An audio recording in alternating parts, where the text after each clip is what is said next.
एक बार फिर प्रभु यीशु मसीह के पवित्र और मीठे नाम में मैं आपका स्वागत करता हूं आज की शाम। और हम परमेश्वर का धन्यवाद करें कि उसने हमें ये जिंदगी दी है। उसकी सांसों ने हमारी सांसों, हमारी फेफड़ों को भरा और उसने आज का दिन हमें देखने का मौका दिया। ये परमेश्वर का अनुग्रह है, विशेष तौर से कि उसने हमें न सिर्फ चुना परंतु अपनी नजदीकी में भी हमें बुलाया है। परमेश्वर हमारे गलतियों को अभी माफ करता है और अभी हमारे पास अवसर है। ये अवसर अभी हमारे पास है जब तक कि वो पवित्र आत्मा आपके और मेरे लिए सहायक के रूप में है। और बार बार वो पवित्र आत्मा हमें नई यरूशलेम की तैयारी करवा रहा है। मनुष्य यदि अपनी जिंदगी में सब कुछ प्राप्त करे लेकिन यदि अपने प्राणों की हानि उठाए तो उसे क्या लाभ है। इसलिए क्यों नहीं आज पवित्र आत्मा के साथ उस माफी की गहराइयों की ओर चलें जो वचन के अनुसार है। परमेश्वर ने आपसे अथाह प्रेम किया है क्योंकि उसके प्रेम के बराबर और कोई दूसरा प्रेम नहीं है। और यीशु के लहू के वसीले से ही तो हमारे और आपके गुनाह माफ हुए हैं। क्रूस एक सच्चाई है, अनंत काल की जिंदगी में प्रवेश करने की पहली सीढ़ी। बस एक विश्वासी को उस पर विश्वास करना है कि वो यीशु आपके और मेरे लिए बलिदान हुआ है। उसका बलिदान सच में कभी व्यर्थ नहीं है। आइए नीति वचन 3, 5 और 6 के साथ शुरुआत करते हैं, जहां वचन ये कहता है कि तू अपनी समझ का सहारा मत लेना लेकिन संपूर्ण मन से परमेश्वर यहोवा पर भरोसा करना। इसीलिए आत्मिक साम्राज्य की शुरुआत ही मनुष्य की बुद्धि को अपने आप को शून्य करने से होती है खुदा के लोगों। और पवित्र आत्मा आपकी सहायता के लिए हमेशा से था, है और हमेशा रहेगा। लेकिन ये समय हमें बार बार नहीं मिलने वाला, क्योंकि आप में से कोई इस बात को नहीं जानता कि कौन कितनी सांसों को अब जिंदा रहने वाला है, रखने वाला है प्रभु। और इसीलिए तो हम हमेशा ये कहते कि प्रभु तू मुझे क्षमा कर, तू मुझे क्षमा कर। और एक ही जगह पर हमारे पापों की क्षमा है। सच में इस संसार की धार्मिकता आपको उस नई जिंदगी पे लेकर नहीं जाएगी खुदा के लोगों। आपकी धार्मिकता को एक सिरे से नकारता है मेरा परमेश्वर। आपकी और मेरी वो उपवास की आराधनाएं भी व्यर्थ हो जाएंगे, क्योंकि वो भी एक सिरे से नकारी जाती हैं परमेश्वर के द्वारा। बातें बहुत गंभीर है। और यदि अभी भी हमने अपनी आंखों को नहीं खोला तो पवित्र आत्मा एक ही बात कहता है कि कलीसिया उन बातों को देखे कि आत्मा उनसे क्या कहता है। नीति वचन 3, 5 और 6 कभी खाली नहीं जाएगा। परमेश्वर का सामर्थी वचन। अभी हमारे पास वो समय और हमारे पास वो कान है, लेकिन एक दिन हमारी आंखें तो बंद हो जाएंगी ना। उस वक्त कौन से कलाम को देखोगे आप? जिस दिन आपके कान सुनना बंद कर देंगे उस दिन कौन सा वचन आपके कानों के अंदर से होकर आपकी आत्मा को तृप्त करेगा? जिस दिन आपकी हड्डियां कमजोर हो जाएंगी, आपकी चमड़ियां चिपक जाएंगी और आप अपने सहारे पर भी नहीं खड़े हो सकोगे, तो क्या खुदा के लिए आपके कंधों पर वो बोझ उठा पाओगे? समय सिर्फ अभी है और अब सोचने का वक्त भी नहीं रह गया, क्योंकि सोचने का समय निकल गया है। केवल अंतिम भविष्यवाणियों के पूरा होने का समय बहुत निकट है। और बहुत तेरे हैं जो अभी भी परमेश्वर के कलाम का लगातार उपहास उड़ा रहे। उन्हें लगता है कि ये जिंदगी तो ऐसे ही चली जाएगी, लेकिन ना जाने वो सातों तुरियां कब फूकी जाए और आप और मैं उन 5 कुंवारियों के समान इस संसार में छूट जाएं। और फिर ये संसार में छूटने की ही बात नहीं है, इस संसार के अंतिम न्याय की बातें हैं। क्योंकि ये पुराना संसार और पुराना आकाश सच में उस अनंत काल की झील में चला जाएगा। ये मिट्टी का शरीर जो है ना, सब उपदेशक 12 और 7 की सच्चाई आपको बताता है परमेश्वर का कलाम। ये अभिलाषाएं बहुत थोड़ी हैं, बहुत सीमित हैं, लेकिन अनंत जीवन और आत्मिक जीवन स्थायी और स्थायी और स्थायी का है। वरना ये एक नौकरी पेशा इंसान आज अपने पूरे समय को इस संसार में पैसों कमाने के लिए, अपने रिश्तों को, अपनी खुशी को, अपनी जिंदगी जीने के लिए लगा था। लेकिन यदि उस परमेश्वर के कलाम को हम ना पहुंचाएं तो फिर किसकी सेवा करें? इतनी बड़ी सच्चाई को जानने के बाद क्या हमारी जुबान चुप रह सकती है?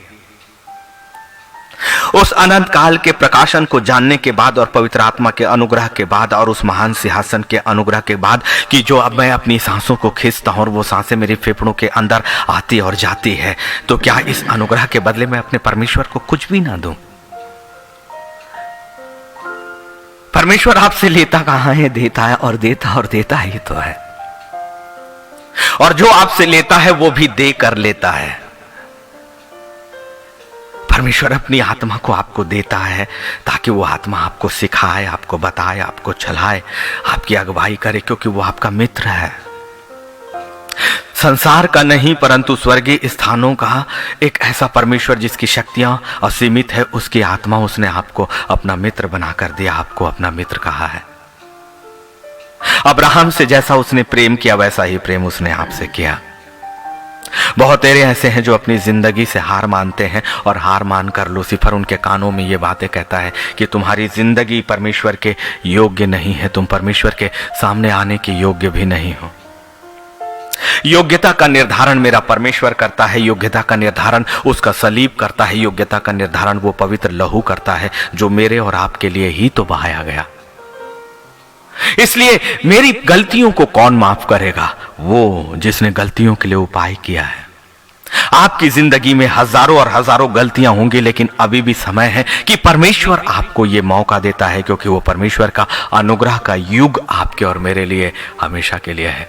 अपनी आत्मिक आंखों को खोल दीजिए, क्योंकि अब यह समय साधारण रूप से बैठने का बिल्कुल भी नहीं रह गया है। प्रेरितों के काम उसका 2 अध्याय और उसके 38वें में पतरस ने उनसे कहा, मन फिराओ। और ये पतरस नहीं परंतु पतरस की ओर से पवित्र आत्मा बातें कर रहा है। और मैंने कहा ना कि परमेश्वर कभी वर्तमान, भूत और भविष्य नहीं है, क्योंकि परमेश्वर एक आत्मा है और उसका साम्राज्य भी एक आत्मिक साम्राज्य है। और हम इस संसार के अनुसार हैं, जिसमें सूरज निकलता है, चांद निकलते हैं, मौसम आते हैं, पृथ्वी अपना रोटेशन करती है और सूर्य के चारों ओर चक्कर लगाती है। लेकिन मेरा परमेश्वर ऐसे ब्रह्मांड का परमेश्वर नहीं है, इसलिए उसकी सीमाओं और हमारी सीमाओं में कोई मेल नहीं है। वो स्थायी है और आप भी स्थायी हो। और वो कौन सा स्थायी? जो आपके अंदर आपकी आत्मा वास्तविक रूप से है। इसीलिए सब उपदेशक 12 और 7 हर बार की तरह कि मिट्टी ज्यों का त्यों मिट्टी में मिल जाएगी, परंतु आत्मा परमेश्वर यहोवा के पास लौट जाएगी। हमें लौटना है उसी जगह पर जहां से हम आए हैं। हमें लौटना है अपनी स्थायी जगह पर जहां से हम आए हैं। हमें उसी जगह पर वापस जाना है जहां से हमें भेजा गया है। इसीलिए पतरस ने उनसे कहा, मन फिराओ और तुम में से हर एक अपने अपने पापों की क्षमा के लिए यीशु मसीह के नाम से बपतिस्मा ले, तो तुम पवित्र आत्मा का दान पाओगे।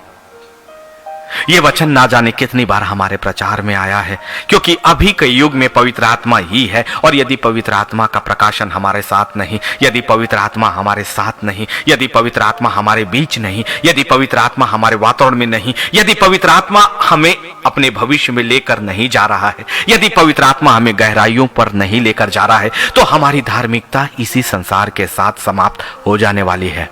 हमारी वो क्रिश्चियनिटी, हमारी मसीहियत, हमारा विश्वासी होना, सब कुछ एक झटके में नकार दिया जाएगा, क्योंकि स्वर्ग एक उत्तम और 100% खराई की जगह है। और इसलिए या तो वहां 100% है या कुछ भी नहीं है। इसलिए 2 रास्ते हमारे पास हैं, या तो 100% पूरी तरह से खराई का जीवन जो पवित्र परमेश्वर के साथ है। इसीलिए तो पवित्र शास्त्र ये कहता है कि तू अपनी समझ का सहारा मत लेना, लेकिन संपूर्ण मन से परमेश्वर यहोवा पर भरोसा रखना। वचन कभी खाली नहीं जाता है खुदा के प्रिय लोगों, ये आप पर किया गया अनुग्रह है। और इसीलिए आप आज अपनी आत्मा के साथ कहेंगे, और मैं भी ये कहूंगा कि प्रभु मेरी गलती को माफ कर, मेरी गलती को माफ कर। आज माफी का दिन दिया है प्रभु ने, और अनुग्रह का लेवल उसने बढ़ा कर रखा है आज की शाम। क्योंकि कोई भी शाम मैं अपने मन से ना तो तैयारी करता हूं, ना अपने मन से बोलता हूं, लेकिन मेरी तैयारी होती है उस आत्मा के साथ जुड़ना जिस आत्मा ने आपको और मुझको बुलाया है। और कैमरे के सामने आने से पहले केवल आत्मा में और आत्मा में और आत्मा में प्रार्थनाएं कि प्रभु जब तक तेरी पवित्र आत्मा मेरी आत्मा से बातें ना करे, जब तक मेरे कानों में तेरे वो वचन को तू ना पहुंचा दे, तब तक मेरा हर बात असंभव और असंभव असंभव है।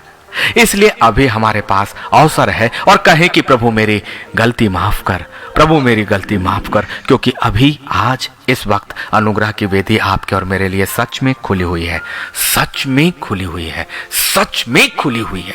आप चाहो तो उस पवित्र परमेश्वर के सिंहासन के स्थानों में उन दर्शनों को कर सकते हो। आप चाहो तो पवित्र आत्मा को आप आज की शाम स्पर्श कर सकते हो। आप चाहो तो पवित्र आत्मा को अपने शरीर के अंदर आमंत्रित कर सकते हो। आप चाहो तो स्वर्गदूतों की सुरक्षा को अपनी जिंदगी के चारों ओर बांध सकते हो, क्योंकि परमेश्वर का अनुग्रह का सिंहासन आज की शाम इस विषय के साथ खुला है कि प्रभु मेरी गलती माफ कर। और आज पश्चाताप का दिन प्रभु ने हमारी जुबान पर दे दिया है।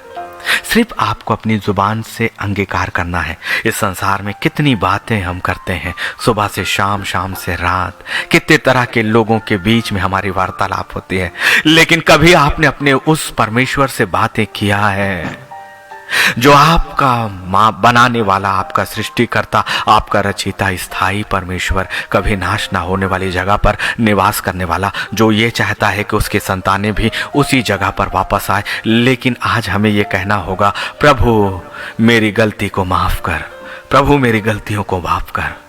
इतना पर्याप्त है, क्योंकि सिंहासन अनुग्रह के साथ खुला है आज की शाम। और एक ही आवाज, एक ही लाइन अपने परमेश्वर के सामने कह दीजिए कि प्रभु मेरी गलतियों को माफ कर। पर्याप्त है। उस डाकू के उस याचना को तो देखिए कि हे प्रभु, जब तू अपने साम्राज्य में जाए तो तू मेरी सुधि लेना। उसने ये विश्वास के साथ कहा कि हे मेरे परमेश्वर, मैं जानता हूं कि तू पवित्र परमेश्वर का बेटा है। इसलिए ये रोमी साम्राज्य जिसने उन्हें मृत्यु दंड दिया था, उसे पता था कि ये संसार वास्तविक संसार नहीं है, क्योंकि उस मृत्यु के समय पर उस क्रूस पर एक ऐसी सामर्थ आ रही थी कि उसके बीच में जो क्रूस थी वो जीवन की क्रूस थी। क्योंकि हर इस संसार की क्रूस हमेशा जान लेती थी, लेकिन अब इस संसार की क्रूस को, उस काट को जिस पर चढ़ने वाला वचन के अनुसार श्रापित होता था, एक मनुष्य था जो इस संसार का नहीं था, जो परमेश्वर और परमेश्वर और परमेश्वर था, जो अनादिकाल से था, जो कभी ना उत्पन्न हुआ और ना कभी वो नष्ट होगा। ऐसा महान सिंहासन वचन के रूप में उस सलीब पर जीवन के लिए उतर गया, उसके पूरे स्वभाव को बदलने के लिए।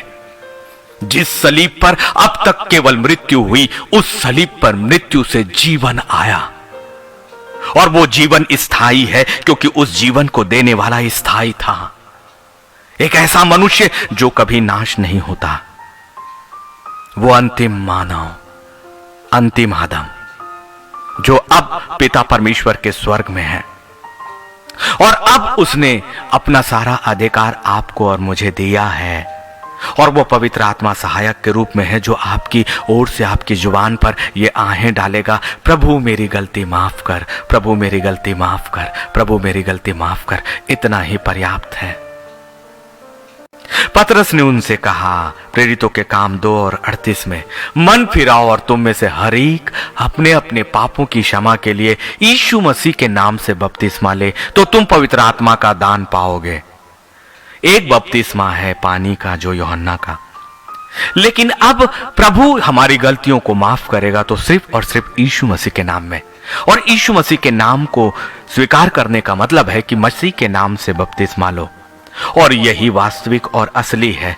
और तब जब सा मसीह ने बपतिस्मा लिया पानी का, लेकिन अब यदि हमने यीशु मसीह के नाम का बपतिस्मा लिया, और उसका अर्थ सिर्फ यह है कि इस बात को स्वीकार करना कि वो यीशु मेरे लिए आया और मेरे लिए बलिदान हुआ, और वो मेरे लिए मारा गया, और वो अधोलोक में उतरा, और मेरे लिए उसने शैतान के हाथों से वो कुंजियां छीनी, और परम पवित्र परमेश्वर के दाहिने हाथ विराजमान है। यही तो है यीशु मसीह के नाम का बपतिस्मा।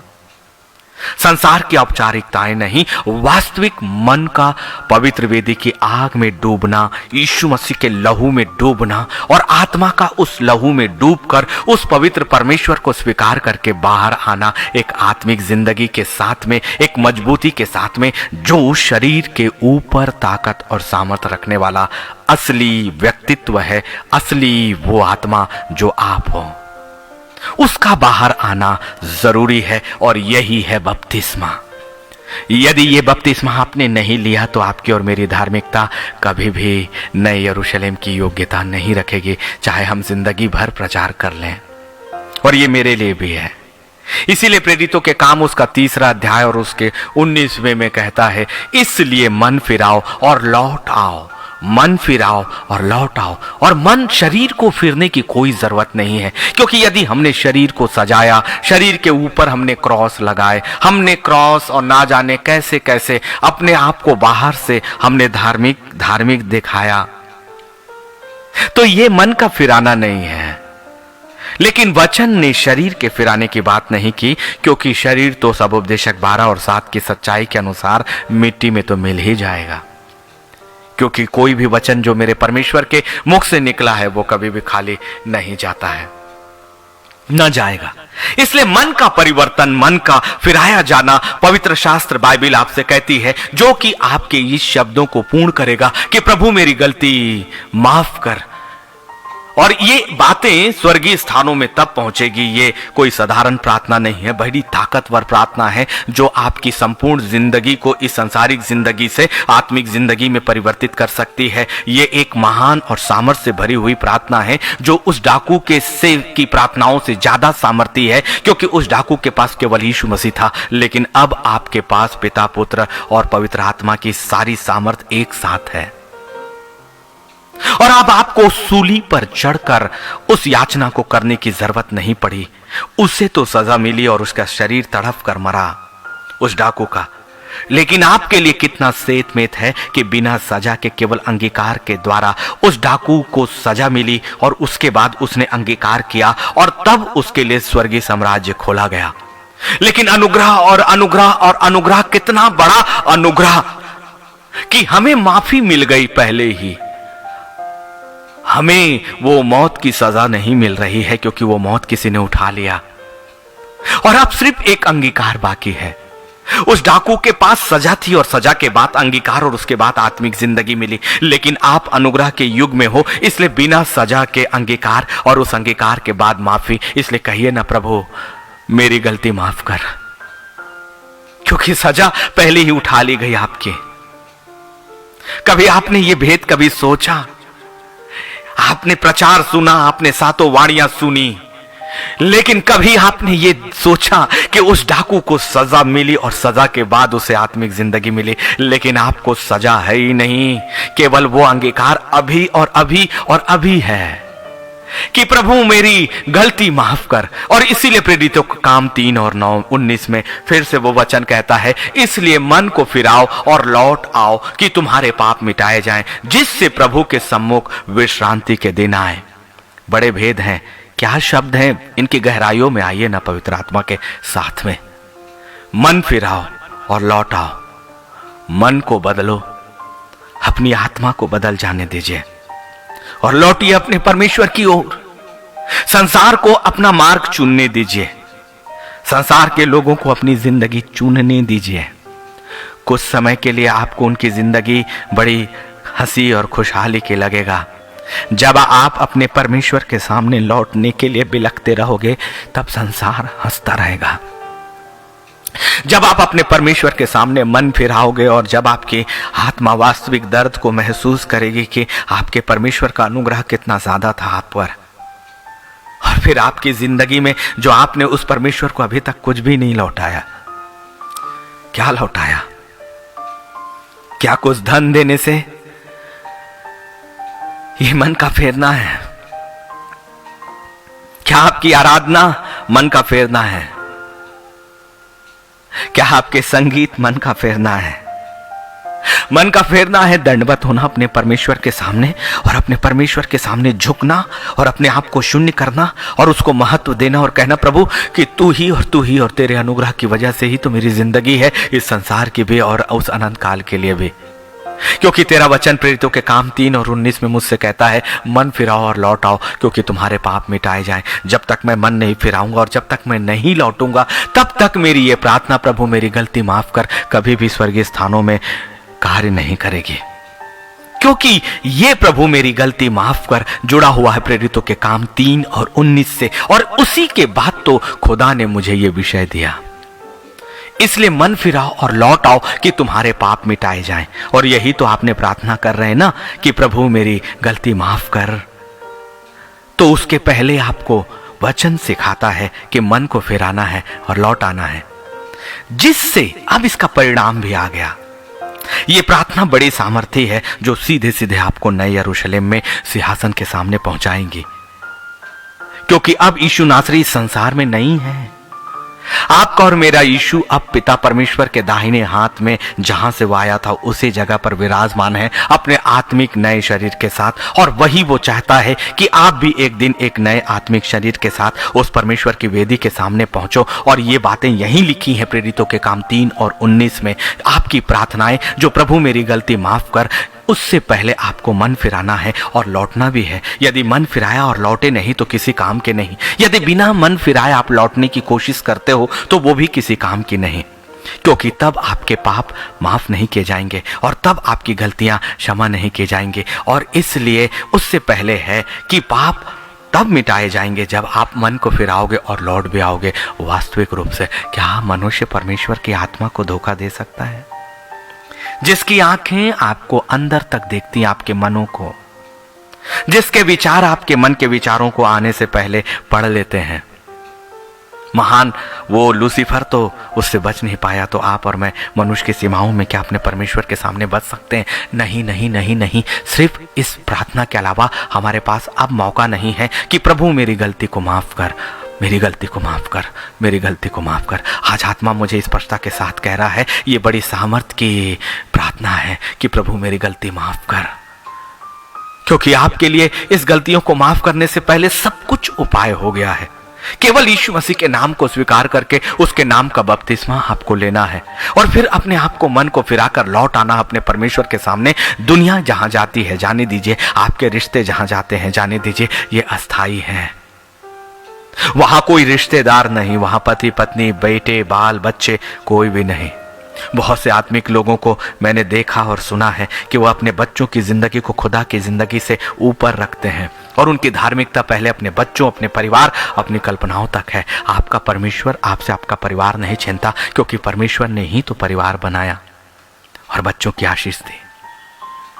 लूसीफर की असत्य बातों में कभी भी विश्वास मत करिएगा। और हमारा युद्ध जो है ना, वो आत्मिक रूप से उसी लूसीफर के विरोध में तो है। और आज का ये प्रचार उसके अपने गढ़ों में घुसकर हम आत्मा के रूप में दे रहे हैं, ताकि वो अच्छी तरह से जान जाए कि अब हमारे पैरों के दायरे उसके नरक के स्थानों तक घुसेंगे और उसकी हर एक असत्य बातों का हम प्रकाशन करेंगे और हमारे पवित्र आत्मा की गहराइयों को हम उसके अपने लोगों तक लाएंगे। और परमेश्वर का वचन तो कभी खाली नहीं जाएगा। ये मांस और गुदे गुदे को छेदने वाला भी है, लेकिन ये वो दोधारी तलवार है जो लूसीफर की हर एक ताकत को, हर एक सामर्थ को काटता है। और खुदा ने आपको सुनने वाले नहीं परंतु अगवा बनाकर चुना है। और इसीलिए आज आप पवित्र आत्मा के साथ अपने परमेश्वर के समीप और उसकी नजदीकी में हो, और वो खुदा हमारे साथ है और उसका पवित्र आत्मा हम में से हर एक के ऊपर बराबर और बराबर है, क्योंकि वो सीमाओं में बंधा हुआ नहीं, वो जहां है वहां है, हर जगह है। और पवित्र आत्मा के साथ आज हमने उस पवित्र परमेश्वर के सिंहासन के सामने बड़ी सामर्थ की प्रार्थना करी है, जो लूसीफर के बंधनों से हमें आजाद करके अनंत काल की जिंदगी की ओर हमारे रास्तों को और बढ़ा रहा है। क्योंकि जब हमारे पाप मिटाए जाएंगे तो प्रेरितों के काम उसका 3 उसके 19वां के अनुसार प्रभु के सम्मुख विश्रांति के दिन आए। ये प्रभु का सम्मुख कौन सा स्थान है? वही 3 स्वर्ग जहां पिता परमेश्वर का सिंहासन है और उसके दाहिने यीशु नासरी का ये है। इसलिए आज वो प्रभु कहाँ है? उस स्वर्ग में। और वचन क्या कहता है? जिससे प्रभु के सम्मुख से विश्रांति के दिन आए। कौन सी विश्रांति? अनंत काल की विश्रांति भाई। विश्रांति में दो बातें जुड़ी हुई है, विश्राम एंड शांति। इसी को कहते हैं विश्रांति। क्या गहरी बातें और कैसा एक सम्मिलित डबल चीजें हमें मिलती हैं। इसलिए तो कहा कि परमेश्वर का साम्राज्य बढ़ती और दुगने तिगने चौगने कई गुना देने वाला है। इसलिए परमेश्वर के लोगों, अपनी वर्तमान परिस्थितियों को देखकर दुखी मत होना कि आज आप अकेले हो, आज आपके लिए कोई नहीं। आज ये कभी मत सोचना कि आपकी जिंदगी में सब कुछ व्यर्थ है। सब कुछ बहुत अच्छा है, क्योंकि आपका परमेश्वर अच्छा है और उसकी भलाई ने आप पर अपना अनुग्रह किया है। और परमेश्वर के दिनों को आपकी जिंदगी में आने में अब और अधिक दिन नहीं रह गए हैं। एक बार फिर से सुनिए पवित्र आत्मा आपसे क्या कहता है। परमेश्वर के वास्तविक अनुग्रह और उसके अपने दिनों का आपकी जिंदगी में आने का अब और अधिक समय नहीं रहा है। इसका मतलब ये नहीं कि सातों तुरियां फूकी जा रही हैं, वो फूकी भी जा सकती हैं, लेकिन परमेश्वर आपके इस संसार की जिंदगी में आपको आजाद करना जा रहा है। इसीलिए क्योंकि आपकी ये प्रार्थना आज की शाम पवित्र आत्मा के साथ में पिता के पवित्र वेदी के सामने पहुंच चुकी है कि प्रभु मेरी गलती माफ कर। इतना ही है, इतना ही बड़ी सामर्थ को आपकी जिंदगी में लाने वाला है।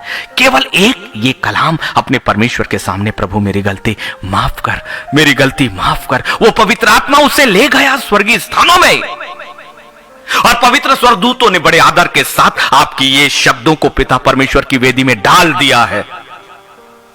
और आग, जो मेरे खुदा की आग है, वो उतर गई और परमेश्वर का जीवित कलाम उसके स्वर्गदूत जिब्राइल के माध्यम से आपकी टोकरी पर डाल दिया गया।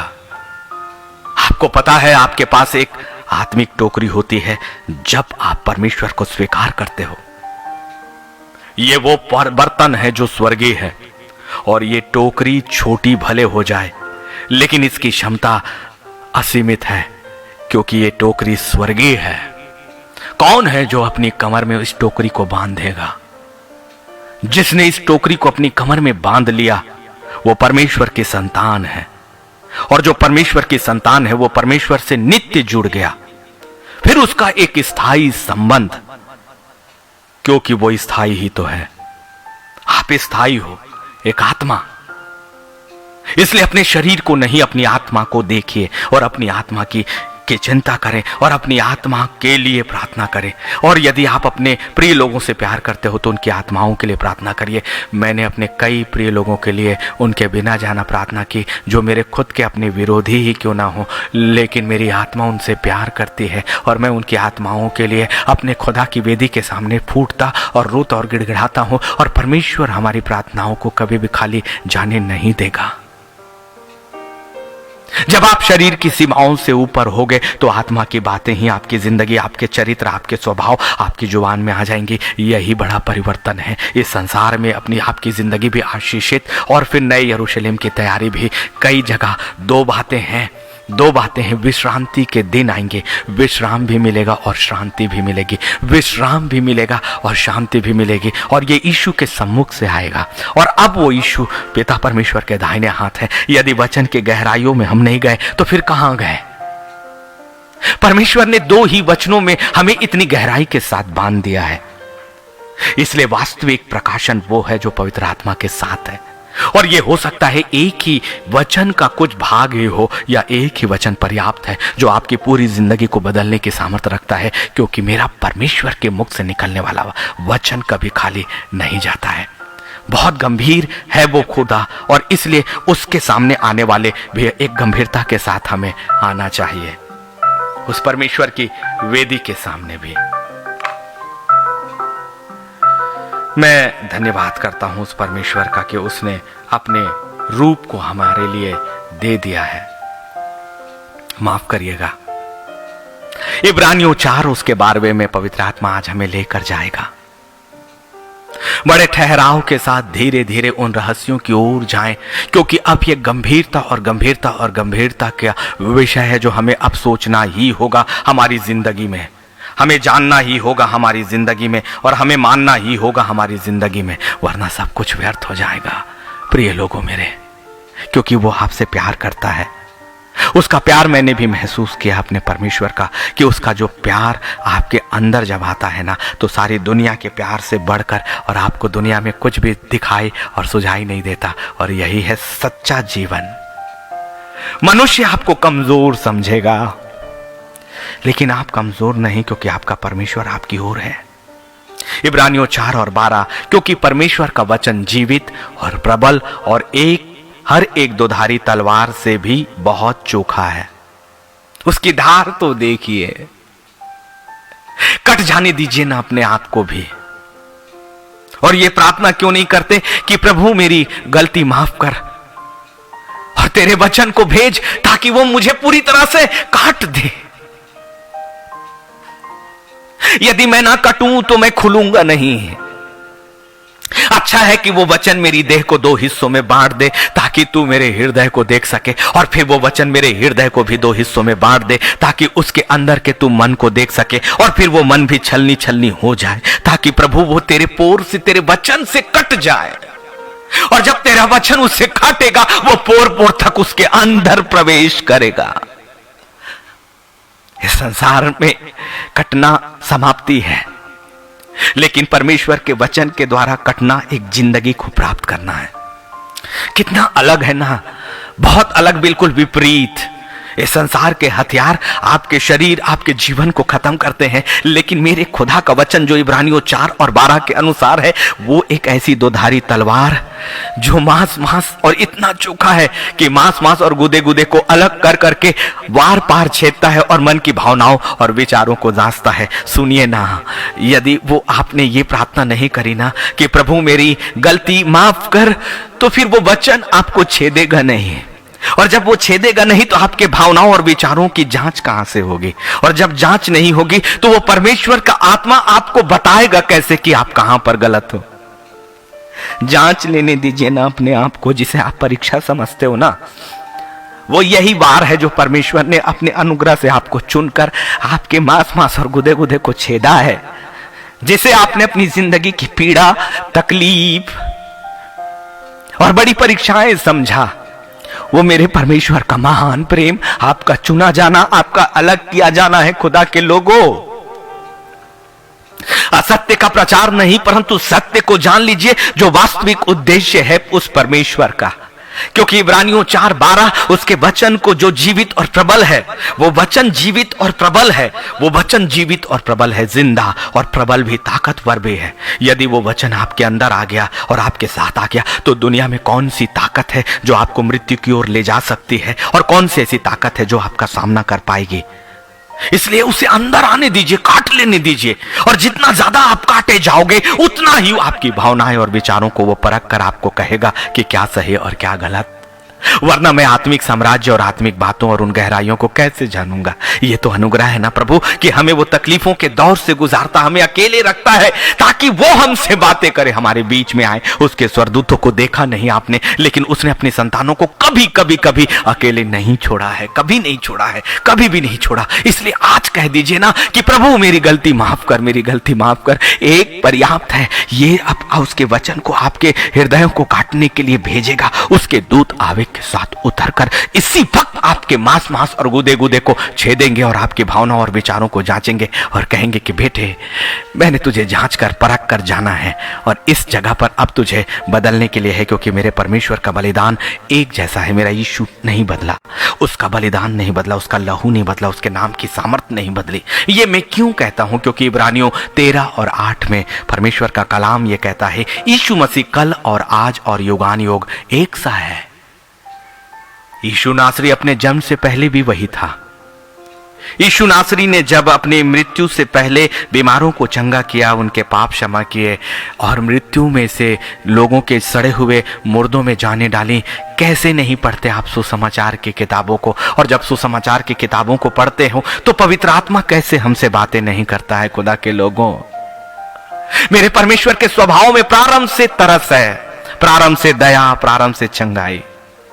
और जब उस मर रहा था, जब वो मर भी रहा था, और जब उसका अंतिम समय था, तब भी तो उसने ये कहा कि हे पिता, इन्हें माफ कर, इन्हें माफ कर, क्योंकि ये नहीं जानते।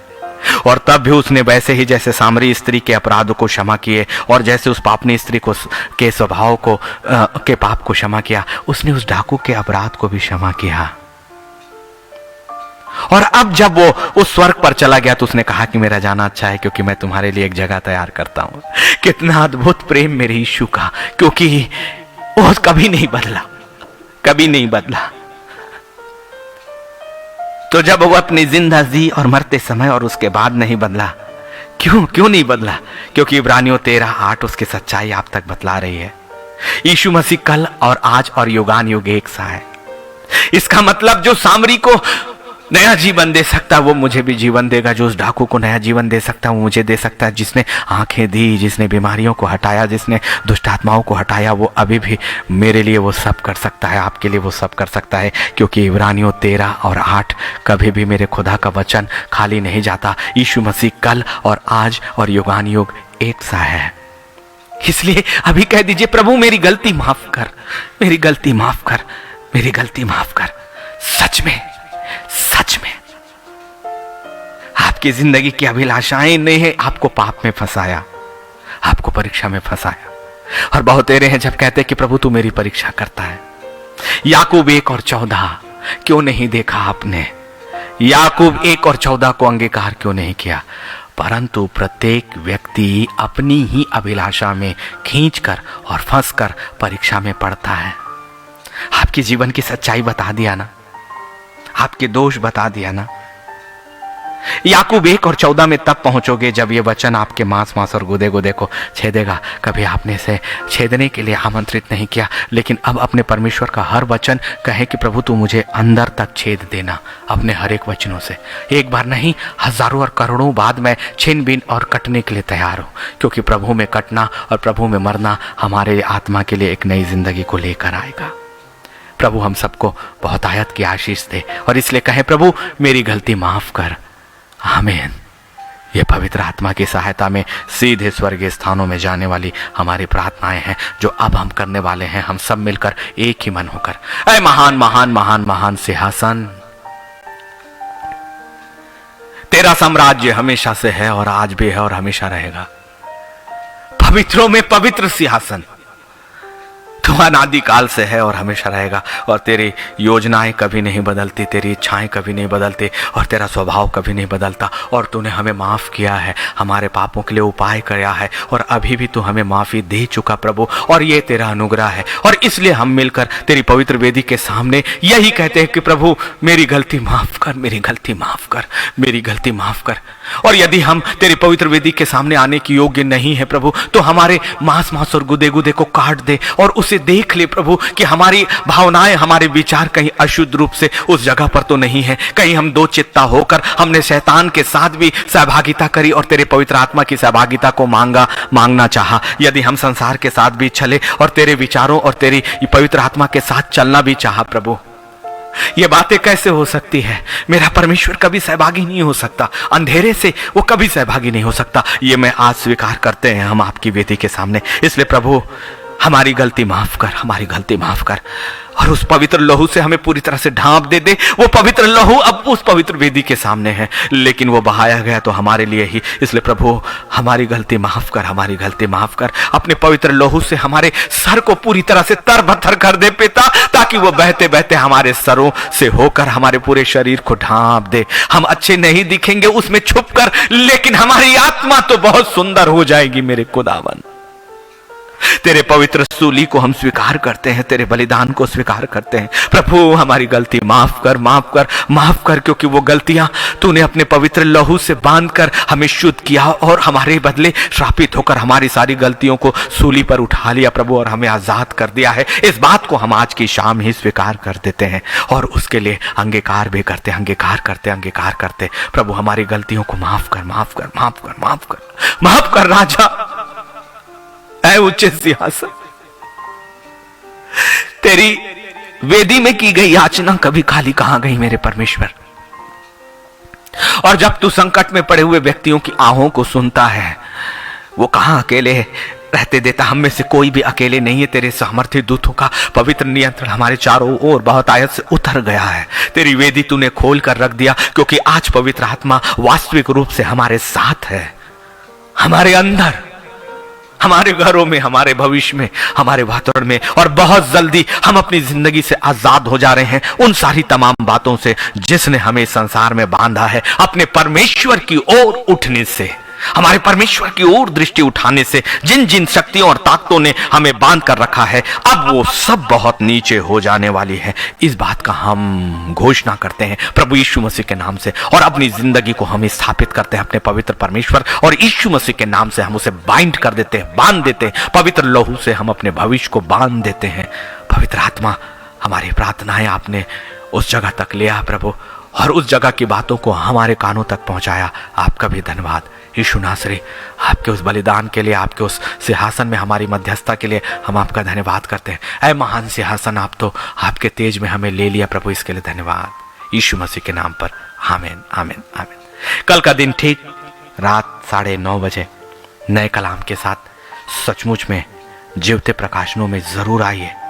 यह अवसर अंतिम और अंतिम समय का है। प्रभु ने अपनी पवित्र वेदी को हमारे लिए खोल दिया है। इस अवसर को कभी भी मत जाने दीजिएगा। हुआ है, मैं कुछ भी नहीं हूं, लेकिन मेरे ऊपर जो है वही सब कुछ है।